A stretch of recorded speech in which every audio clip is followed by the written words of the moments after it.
I kind of look down and I like see like blood, like, you know what I mean, on my jeans, like inside of my jeans. So I kind of just pull down my pants and I see 2 holes in my leg. And the first thing I think is, how am I going to explain this shit?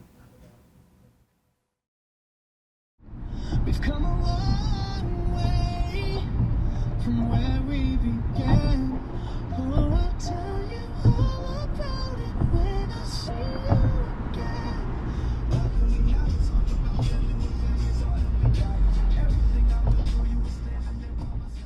With disturbing news concerning a member of the Knicks. Cleanthony Early is recovering tonight after being shot in the right knee during a robbery outside of a strip club in Queens early Wednesday morning. Cops say the backup forward was targeted by 6 suspects as he left the club at about 4:15 a.m.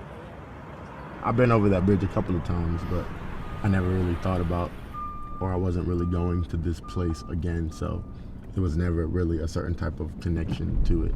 But coming over the bridge again, knowing that that's where I was going and seeing the directions, it was just funny because it kind of just put like this unsettling feeling in my stomach a little bit.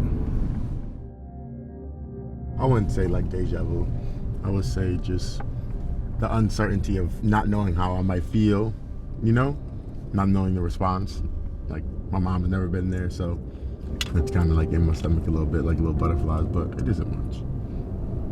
Not like I'm like nervous or going there or scared or something. It's just, it's interesting that I'm going back. I didn't even know I was going here, so I'm sitting here like, oh my God. And then it brings me back to 2 weeks before that.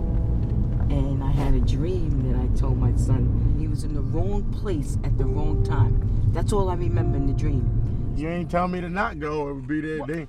The vision wasn't that clear. Well, the vision was... So you were a halfway psychic. No, I'm not a psychic. It was just a I'm message. joking. God was letting me know that something was going down.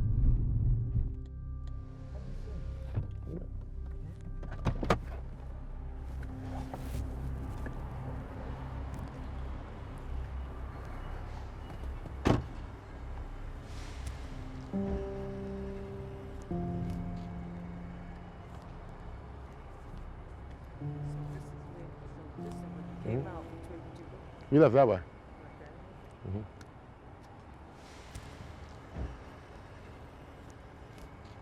Cityscapes, Gentlemen's Club. I mean, just I have to ask for just being back with your mom in the setting with what's running through your mind right now. I mean, it's not anything too spectacular. It's like, I only came here one time, and that was that night, you know? We were in the car, and we spoke a lot about wrong place, wrong time. So it's like, why am I going back?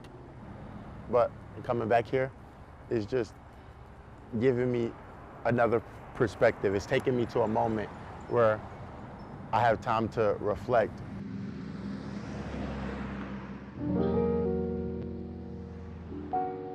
From New York, the Bronx, New York. New Yorkers are some of the best people in the world. Yeah, this is the building I grew up in right here. 188th and Marion, 2466. 2 ACs in the window, we live right there. A New Yorker has so many experiences and so much variety, so much culture. And we're going up to the 6th floor. That's where I used to live. Because there's all different types of people. My friend Mike used to live downstairs. That's where Muko lives. As a city kid, you're kind of forced to deal with that. Rob used to live right here. It gives you an edge. Dominique used to live downstairs.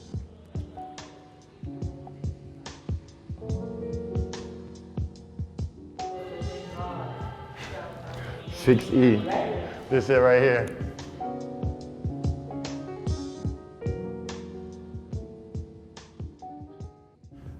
A lot of the times at home, people are getting certain examples that are like truly crazy.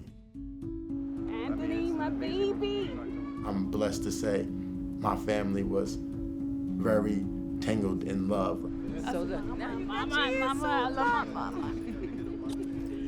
I mean like true, genuine, like good people. That stuff that money can't buy. I'm gonna give as long as if I have 50 cents and you say you need a quarter, I'm giving you a quarter. And I could be hungry, but I'm gonna I'll eat some chips until I get home. That's just it. My mom made tons of sacrifices. She kind of put her head down and worked as many jobs as she needed to work. Oh, he's going to play ball. That's right, started me out. She showed me how and what it was to prioritize and focus. I still am extremely attached to those morals. I had a whistle, so everybody around here knew my whistle. So when I hit the block, and it was like that but loud, and everybody knew that whistle, and everybody started running. Oh my God, it's your mother, run. It was just so much fun. It's like when you're a kid or when you're young or people who go through traumatic experiences, and to kind of cope, a lot of times you have to embrace and kind of approach the situation a certain type of way where you are revealing that pain and kind of addressing it so that you can conquer it. I won't be able to get over it if I don't face it. Right. So Absolutely. I have to do this. You know what I mean? For myself. And I think this was a good start coming here. You know what I mean? And just seeing the place, and just knowing that this is where it started, and to see how far. But the crazy part is, here, it's just, this ain't where it started. This ain't where it's ending. This ain't none of that. I don't believe this is where it started. I don't believe this is where it's ending. I believe this is just part of the process.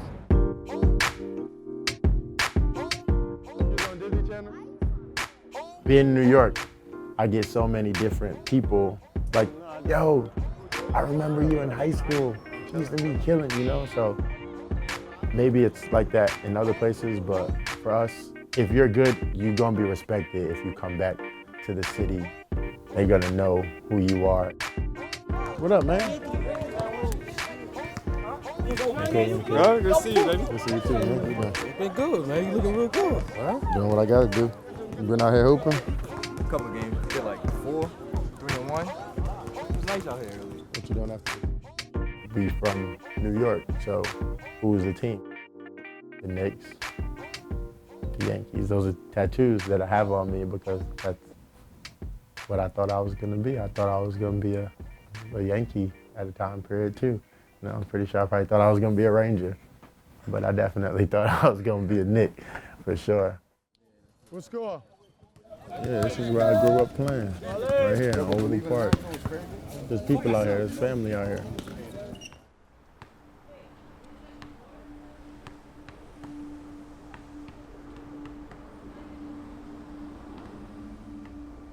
They were big on basketball.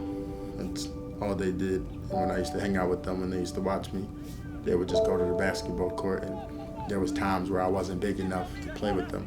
So you'll go play basketball on the monkey balls or something. They really introduced me to it, you know what I mean? And since they did it so much, it was something that just kind of grew on me. They were talented, and everybody used to be like, oh, they pretty good, they pretty good. When you hear stuff like that, that make you competitive. You want to be better than what they might be. Around that time, I probably was no older than 9. It was definitely a time where you kind of still got that blank sheet, you know what I mean? This is all you know. Y'all about to play again? Nah, I don't know if I got picked up. Everybody got their own style of playground ball. In the Bronx, you're gonna get what you're gonna get in the Bronx. Gritty, sometimes grimy, it's aggressive, in your face. You see it. You hear it? Look. Look at them. If you wasn't good, nobody was respecting you. So, just like these kids out here, you hear them screaming, like, you just gotta come out here and hoop. That's anywhere though. If you hoop, they gonna rock with you. I don't know that I'm going to wake up every day, but if I do, and when I do, I'm extremely thankful for it because I didn't have to. So it's like I have to make choices that are going to continue to put me in a situation that's going to be better, when it comes to the things you truly care about and mean the most to you, how are you truly going to prioritize that and remove and rid yourself from being able to be distracted? And I think the people who figure it out usually find ways to just lock in. And I think that's always what I was able to do.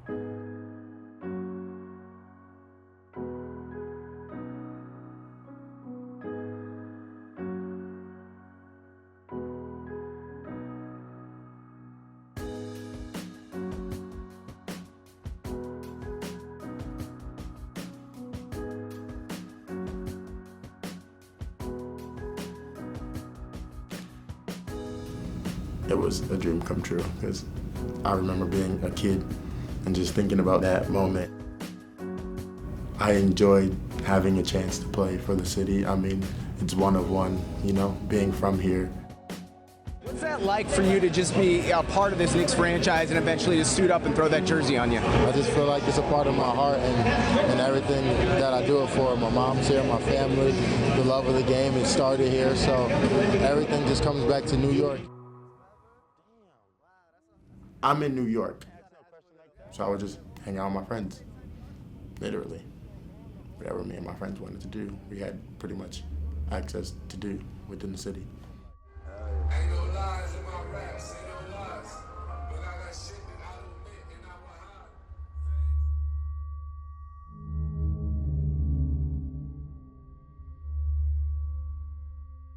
He was performing at Cityscapes for his birthday. So I was just like, you know what, I'm gonna just go with you. But we have a party, because he invited some of his boys. We bought 5 bottles. I'm like, all right, cool. It's my best friend's birthday, so we're gonna enjoy ourselves, we're gonna have fun. We're just cooling. I'm not even throwing any money. We stay there for about an hour. I'm like, yo, I'm about to leave, so I call the SUV. It cancels because we take a little bit too long to come outside. I'm like, all right, nah, I'm just calling Uber X. We leaving, we go outside. I don't want to stand outside too long, so I just hop in the car and go. I guess the 2 cars were like sitting on the opposite side like that, like just waiting. So when we left, they followed.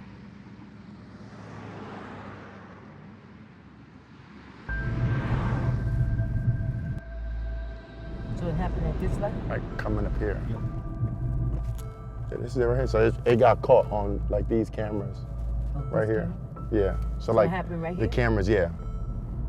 The car stopped short. I look up, nigga, there's a fucking SUV in front of the car. So I'm like, by the time I look to the sides, there's multiple people with guns, black masks, and opening the door. Give me everything you got. Now I got guns in my face, like. There's 4, 5, 6, as I can see, like 3 and 3. Black mask, hoodies on, guns. Give me everything you got. So I'm taking off my chains, because I got the 2 chains on. As I'm taking off my chains, I'm kind of inching out of the car because I feel secluded. So I'm like, I gotta get out. Everybody got guns.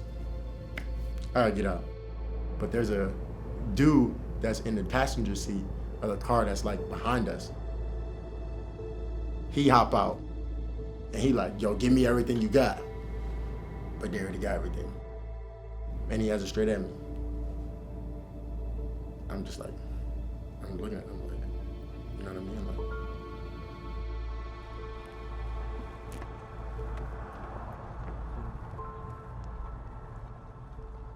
I'm a big believer in God.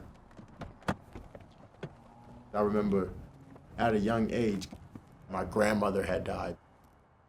So I remember my mother explaining to me how my grandmother died, and I'm thinking, you know, good person, live a long life. People die from old age. Mount Zion Cemetery. It's a good thing I end up in one of those, right, after the night. And then like a girl in my church died from a brain aneurysm. How do you explain that to a kid that's younger than 10 years old? Like, you could randomly die. So I remember being freaked out. What is this death thing? Like, it just seems to like just come and go at any given time. You know what I mean? Like, what does it take for this not to happen to me? A couple of years after, I see my cousin get shot. So my cousin gets shot, he dies, I see the dead body on the floor.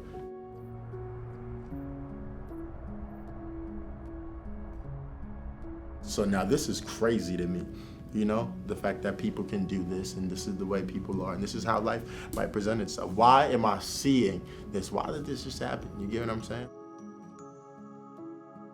My brother died when I was choosing to go to college.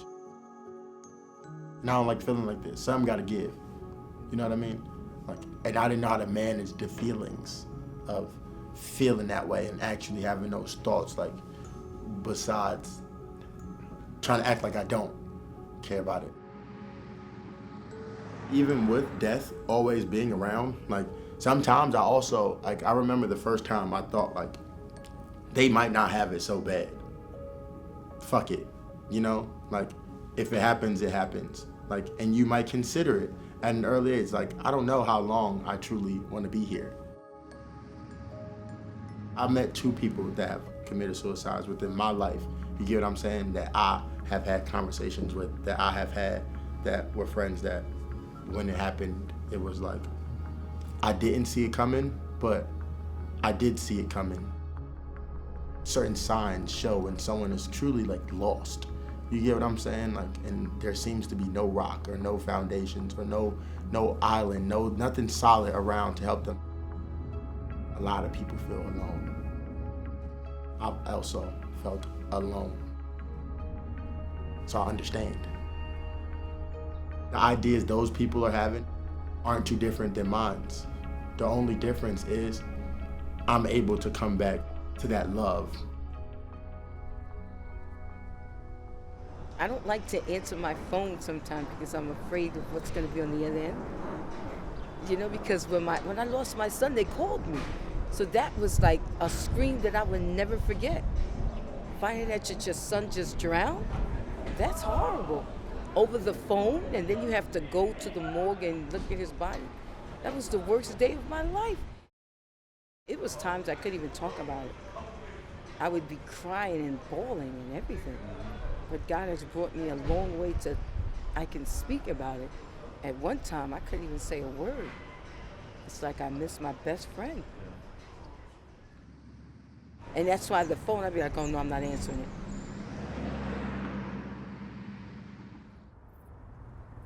No one knows why he shot. They didn't shoot until I said, yo, just don't shoot. So it's funny because I was just talking about something about the law of attraction and things like that and speaking things in existence. And I mean, he had it at me, he just kind of was getting in the car when he shot. And I felt like that might have just been a reaction to what I said. I'm just like, yo, so y'all got everything, just don't shoot. And it was like, that was the last thing that happened. As soon as I hear a gunshot, I turn and run. I remember when I had ran. Which way did you run? I had like cut this left right here. You ran here? Yeah. Okay. You turned this way. You ran here. I turned that way. Boom! I made the first left. Then made the first right. You said it was a basement you went under. No, it was like the cribs. It was like right here. Like it's like these things right here. Mm-hmm. You know where the car's parked. I had stopped because I had felt it. I had felt my leg like twitching. So I kind of looked down. And I like see like blood, like, you know what I mean, on my jeans, like inside of my jeans. So I kind of just pulled down my pants and I see 2 holes in my leg. And the first thing I think is, how am I going to explain this shit? Like, I remember that was the first thing I thought. In Queens, how the garages are in front of the cribs, it's like the cribs underneath here and then like the steps to go up. So as I'm running, I kind of walk back there, you know, just to see, because I don't know if they following me or nothing. I like walk up the stairs like, to where the light is. I see a light on. I knock on the door. So I knock on the door. Like somebody looks at the window. So I'm like, can you help me? Can I make a phone call really fast? I make a phone call. My name is Cleanthony. Like, Like, I ain't say I play basketball or anything, but when I said my name, he instantly was looking. He opened the key thing. He was like, no fucking way. Like, you know what I'm saying? Like, what are you doing here? He opens the door. I go inside. The cops pulled up 5 minutes right after that. It's 6, 7 in the morning now. Then it won't 20 minutes before I'm on social media.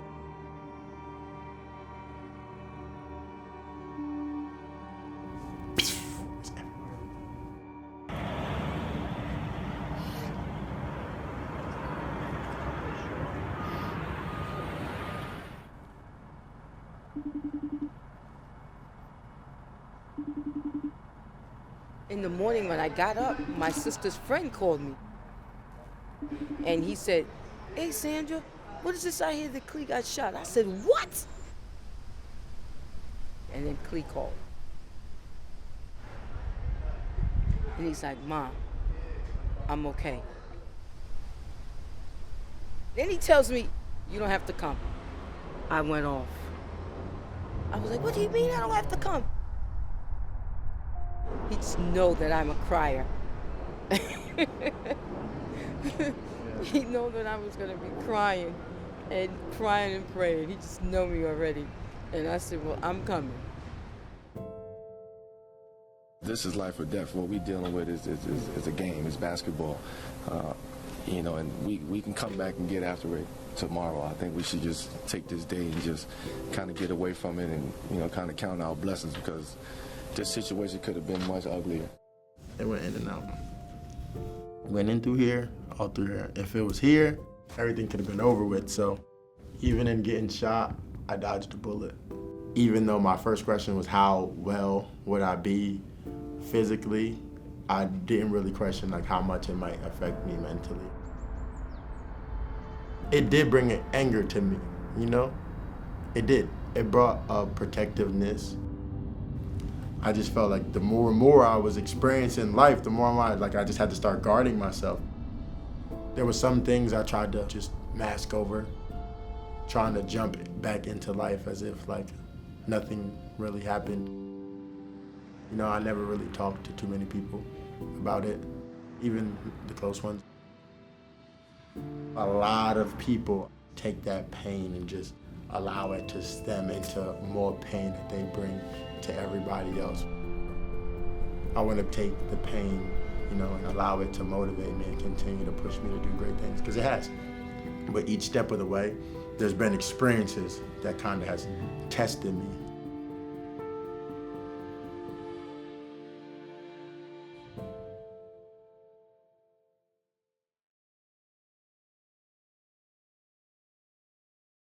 While Clee's still in the hospital, I'm not going to really get into a debate over, you know, what guys should or shouldn't be doing. I mean, guys going to go out. Guys going to have a good time.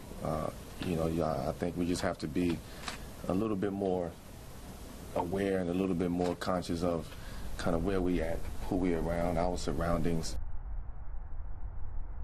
People usually see what they see and then try to come up with a conclusion of why you're that way.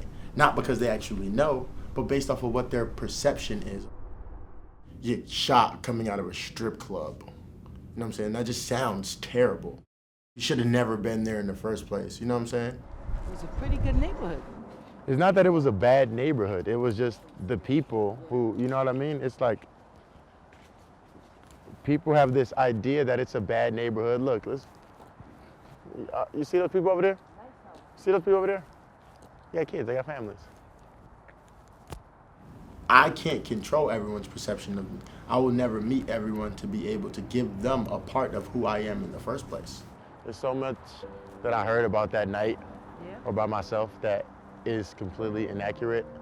I just think it's weird. You know, I mean, it happened, so I'm dealing with it, but it's just a funny, like. You're Cleanthony Early? Yes, what sir. the hell? Yo, it's so nice to meet you. Yo, let me get a picture. Let's take a flick. Let's take a flick real quick. Yo, Cleanthony Early. Yo. Oh man, are you still playing? I mean, oh yeah, I'm still. I was in California for a little bit. Yeah, I did a you little played for stint with Santa Cruz yeah. in the D-League. So now I'm just rehabbing from that and trying to get myself back where I need to be, you know? When you got drafted, Yeah. I was like, yeah, this guy's going to be good. Yeah, this guy's going to be really good. So just got to keep working, you know? Achieve your full potential in life, and God bless you. Thank you. God bless you. God bless you, man. There isn't any doubt in my mind that I will be back on the team, I'll be back on the roster. We'll see, but it's just pursuit.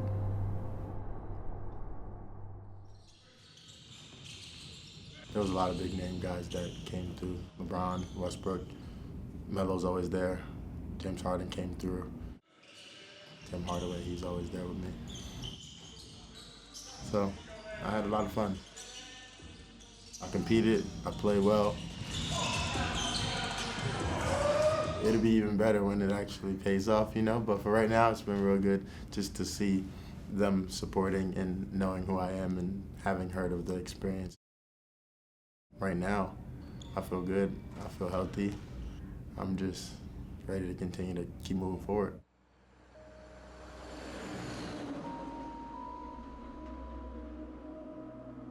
I done seen a lot to know if I was supposed to go, I'm gonna be gone.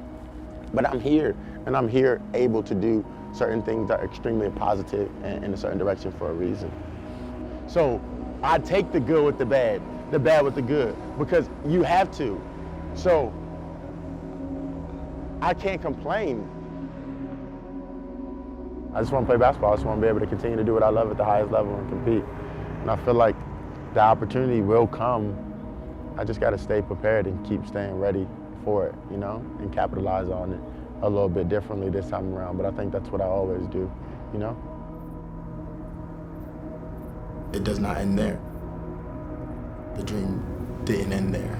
So for me, it's just continue to turn that into reality.